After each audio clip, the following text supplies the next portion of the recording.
Welcome to Family Companies with Dr. EBRU KARPUZOğlu's TV show. Today, our TV show's topic is communication between generations. We are talking about some subjects such as what are the barriers to intergenerational communication? If cultural differences are added to these communication conflicts, how can communication be managed? What temporary, permanent, and verbal, non-verbal communication tools can be used in communication conflicts? How can communication between generations be strengthened? Who should be responsible for this task? My guest is dear ANITA HODGES. ANITA is the owner and president of a family business consultancy firm from the United Kingdom.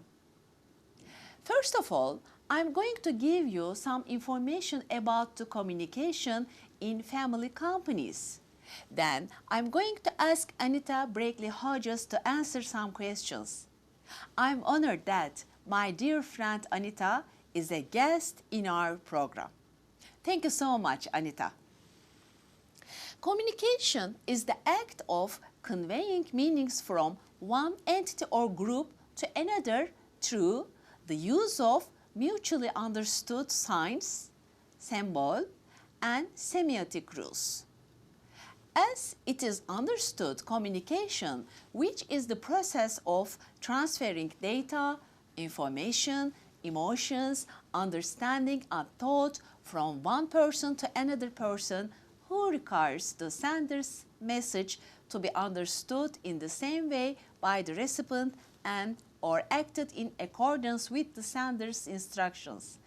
It's much more important for these companies because of the characteristics of family companies. In family companies, around the generations between men and women, between those who are related to the family by a bloodline and by a marriage, between family members and non-family members, between nuclear families, between the major shareholders and minor shareholders, between the future president of the board and the other younger generations, between the siblings, conflicts may occur due to miscommunication.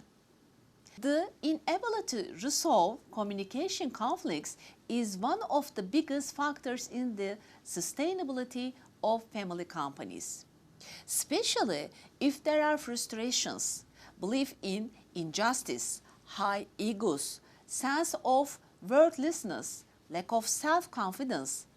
If family is crowded and if family and family-related issues are getting completed, these conflicts get more violent. Even if the most ideal systems for institutionalization of family and family companies are created, unless the communication in the emotional structure is straightened, it is not possible to use these systems effectively and efficiently. Therefore, it is necessary to focus on communication in order to raise the level of institutionalization to gaining a sustainable competitive advantage, to strengthen family unity, to achieve the balance of family and company. For this purpose, some issues should be taken into consideration. The cause of miscommunication should be researched. Messages should be given in that way that the other side can understand clearly. It should be listened without any prejudice and should be become bona fide. In communications conflicts originating or depending from the past, therapies should be started individually or as a family thought psychologist, psychiatrists, personal development specialists, or coaches. Multi-directional communication channels should be used. For this purpose, verbal, nonverbal, and body language communication should be given importance. Creativity should be supported. Written communication channels should be used in the family and family companies. For this purpose, the family and family companies' web page should be edited. Email addresses for the family and family companies should be identified. Family constitution on the family web page, regulations used in the implementation of the constitution, procedures, forms, family council and family council incoming, outgoing paperwork file, docket and meeting reports, photos, videos, entrepreneur's family message should be included. Messages should be archived. A meeting management system should be created for the family council, family assembly, general assembly, and board of directors. On special occasions, such as the anniversary of the founding of the family company and the wedding anniversary of the parents, formal and informal organization should be held.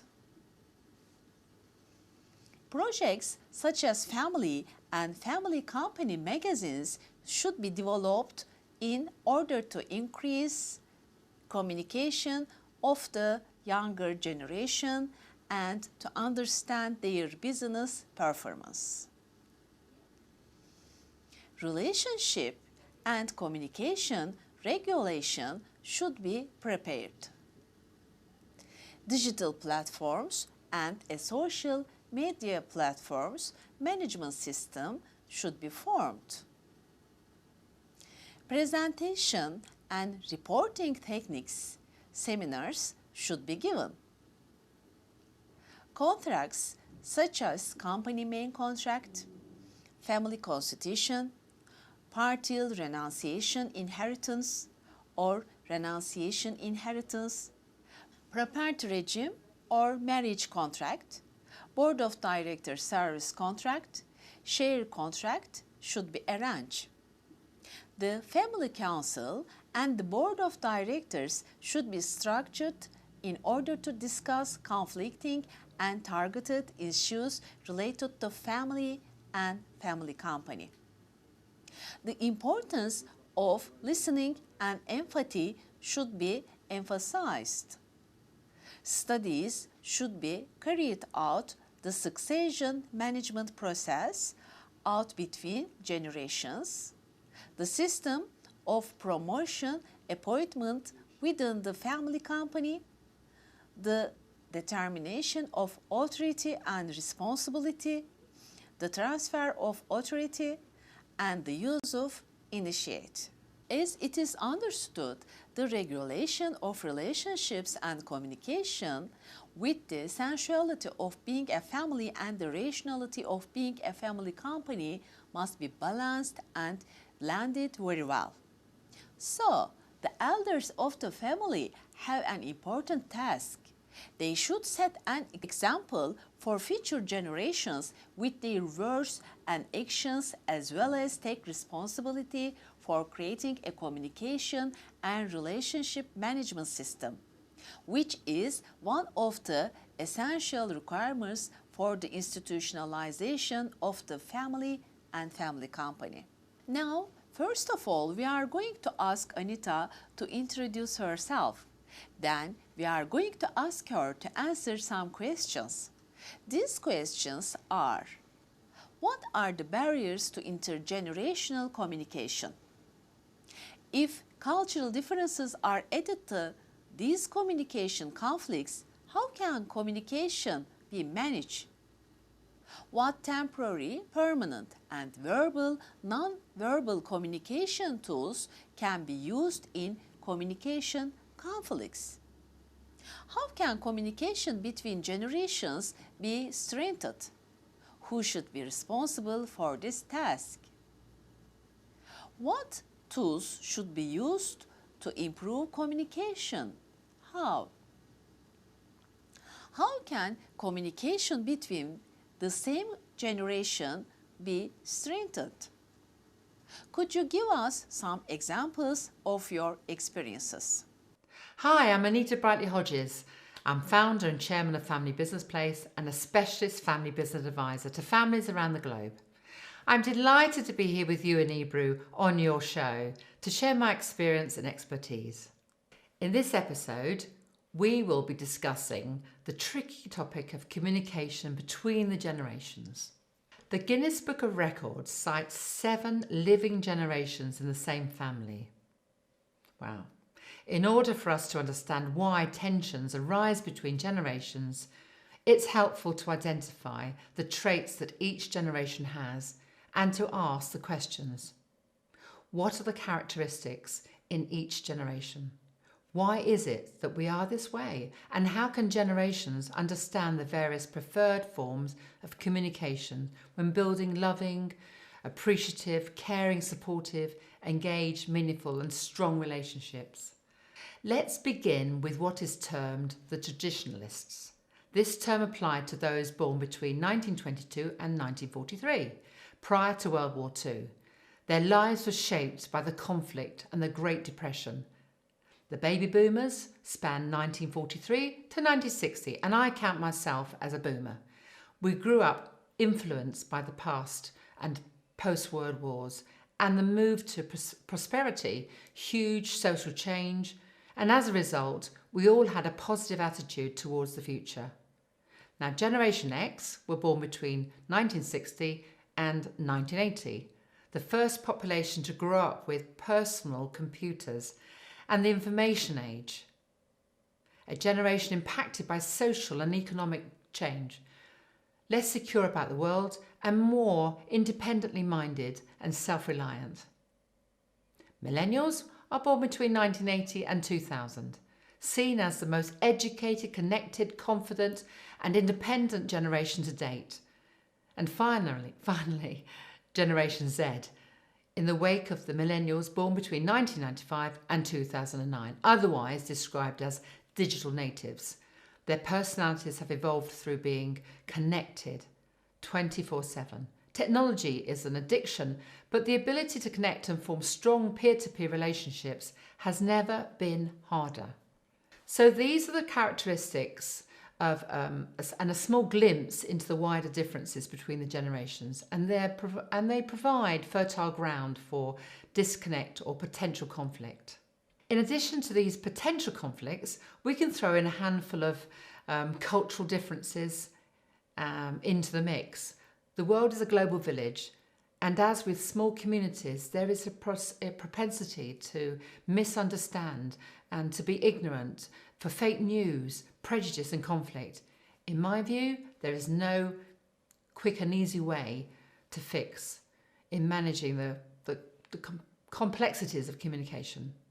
There is, however, a need to see the world through another's eyes, listening rather than simply hearing, finding common ground, having empathy, and to really have your neighbour's best interests at heart. There needs to be a way to have a share of voice, to be respected, and to seek out a win-win solution in difficult scenarios. How to manage conflict and communication is a selfless act, and kindness is a habit worth having. There are many tools family members can use to open the lines of communication and keep them open. The family plan, constitution, charter, blueprint is a fantastic objective to achieve. The journey is what's important. There is a period of discovery. What does each person want in life? And from the family business, how can we align our values as they are believed and lived? Relationships are a two-way thing, and time put aside to nurture relationships is a no-brainer.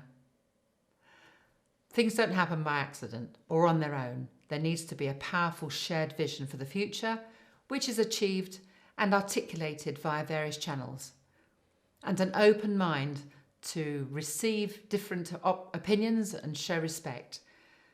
A governance structure can be visualised and verbalised. A variety of forums will encourage small groups of shareholders and other stakeholders to participate in shaping the business and providing for innovation.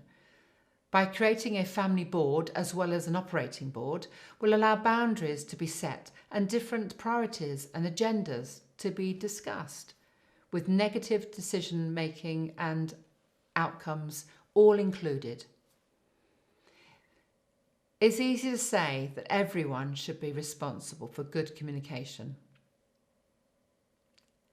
Success comes from good leadership and has no age limit.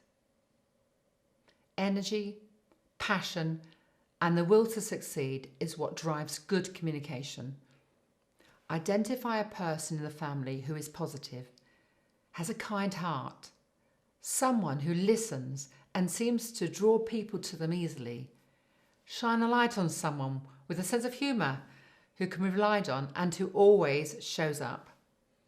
Communication is the key to a successful business and a happy family. The one for the job is a natural and would relish the opportunity to make a difference. Okay, so a focus on the business can be a convenient distraction from the more sensitive and challenging task of good communications. We all like to enjoy ourselves outside of work and in the family. There are many creative ways of engaging and organising social get-togethers, mixed sharing with learning and fun retreats. There are expeditions to be explored and good works to be done. I defy anyone who can't think of something that will light a spark and strengthen the family bonds. Families from all over the world will have cultural differences and protocols that should be treated with respect.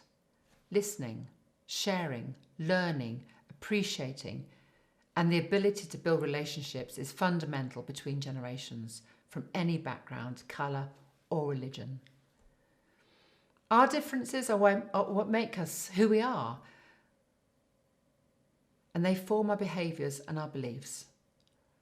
But across all walks of life and around the globe, this quote from business guru Sir John Harvey Jones says it all. Family businesses where everyone working together and where there is a great deal of mutual respect for each other's contribution can suffer from a lack of frankness.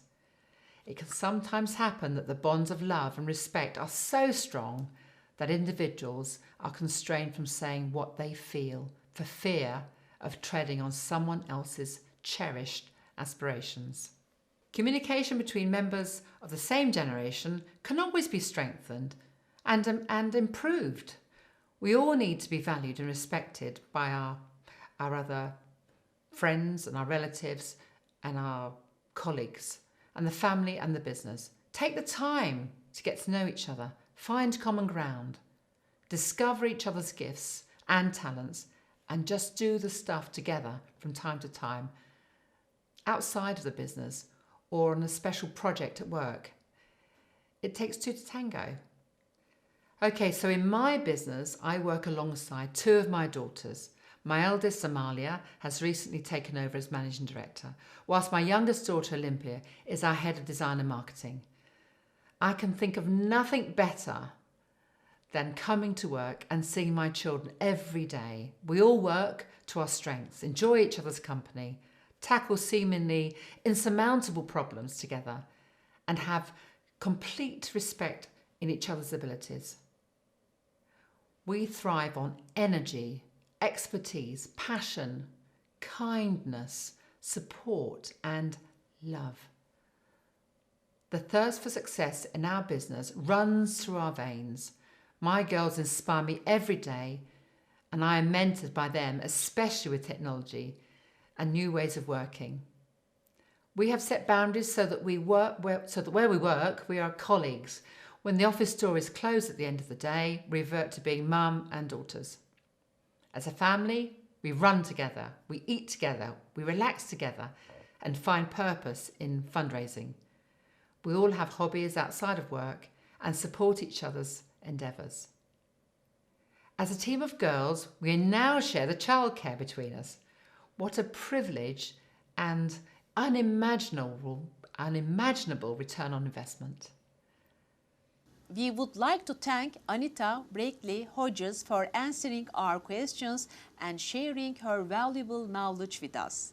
Thank you so much, ANITA. Today, we have talked about communication between generations in our TV show. See you on our next TV show. Goodbye.